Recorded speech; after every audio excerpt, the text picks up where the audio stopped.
மேவி போசேத் என்ற பெயருடைய அர்த்தம் என்ன தெரியுமா? அவமானத்தை அழிக்கிறவன், வெட்கத்தை அழிக்கிறவன்.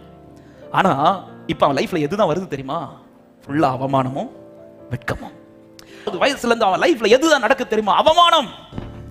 ராஜா குடும்பத்தில் இருந்த அந்த பதவி இப்பொழுது அவனை விட்டு விலக்கப்படுகிறது. இனி அரண்மனையில் இருக்க முடியாத ஒரு சூழ்நிலை. சரி, அட்லீஸ்ட் பலன் இருந்தா அதையாவது வச்சு தன் வாழ்க்கை கட்டி எழுப்பலான்னு பார்த்தா ஓடும் போது கீழே விழுந்ததுல அவன் கால்கள் முடவமாகுது.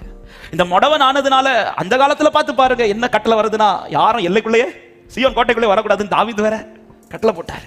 இந்த மேவிபோசேத்துக்கு இப்பொழுது எப்படிப்பட்ட ஒரு வாழ்க்கை வந்துருச்சுன்னா, இனி எனக்கு ஒரு வாழ்க்கை உண்டாகுமா, எனக்கு ஒரு தயவு உண்டாகுமா, எனக்கு இனி இப்படி ஒரு லைஃப் உண்டாகுமா, இப்படி ஒரு லைஃப் உண்டாகுமா? ஆமே, இப்படிப்பட்ட கேள்வியோடு இருக்கிற உள்ளமே இந்த பகல் நேரத்தில் இந்த வார்த்தை தீர்க்க தரிசனமா சொல்றேன். எஸ், இப்படிப்பட்ட வாழ்க்கைக்கு இன்னொரு நம்பிக்கை இருக்கு. இப்படிப்பட்ட ஒரு வாழ்க்கைக்கு இன்னொரு நம்பிக்கை இருக்கு. இந்த நம்பிக்கை மேவிபோசேத் உன்னால் உண்டாக போற நம்பிக்கை அல்ல. அரண்மனைக்குள் தாவீது என்று ஒருவன் இருக்கிறார். எனக்கு ஒருவர் பரலோகத்தில் வைராக்கியமாய் எழுந்தருளுகிறார். அவரால் உண்டாகிற நம்பிக்கை இது. இந்த நம்பிக்கை இருக்கு. ஆலையில நம்பிக்கை இல்லாதிருந்த வீட்டு கதவை வந்து தட்டினது போல இன்னைக்கு நம்பிக்கை அற்று இருக்கிற சில இருதயத்தின் கதவை தட்டி சொல்றா, உனக்கு நம்பிக்கை இருக்குது மேவிபோசேத். ஆலையில கால்கள் முடவன் அவன் தான்.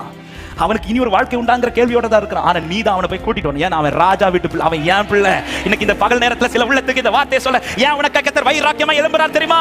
நீ யாரோ கிடையாது, நீ அவருடைய பிள்ளை. நான் ராஜா பிள்ளைன்னு நம்புறவங்க கைகளை தட்டி ஆமே. கால்கள் முடவனானாலும் ஆமா, என் வாழ்க்கையில எனக்கு சப்போர்ட் பண்றதுக்கு யாரும் இல்லாட்டாலும் நான் ராஜா வீட்டு பிள்ளைனால எனக்காக ஒரு நாள் உண்டு, எனக்கு ஒரு நேரம் உண்டு. விசுவாசிக்கிற உள்ளமே எத்தனை பேர் இந்த பகல் நேரத்தில் தேவனை மகிமைப்படுத்த முடியும்? நான் ராஜா வீட்டு பிள்ளை ஆனதுனால, நான் ராஜா வீட்டு பிள்ளை, என்னை ஒரு பிள்ளையாக்கி இருக்கிறார். ஹல்லேலூயா.